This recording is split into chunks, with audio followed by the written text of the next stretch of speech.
బిస్మిల్లాహిర్రహ్మానిర్రహీం.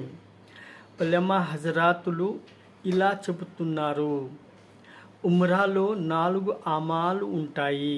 2 ఫర్జ్ అమాల్ మరియు 2 వాజిబ్ అమాల్.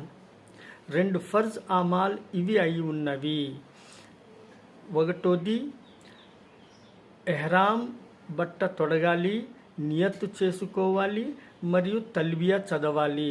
రెండవది బైతుల్లా షరీఫ్ తవాఫ్ చేయాలి 7 చుట్టలు. మరియు వాజిబ్ అమాల్ ఇవి అయి ఉన్నవి. మొదటోది సఫా మర్వా సయి చెయ్యవలెను 7 చుట్టలు.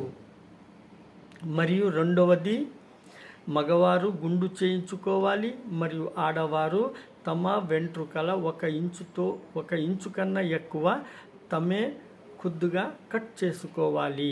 అల్లా సుబ్హానహు వ తఆలా మనందరికీ అమలు చేసేవాళ్ళు కావాలని వేడుకుందాము. ఆమీన్. అస్సలాము అలైకుం వరహ్మతుల్లాహి వబరకాతుహు.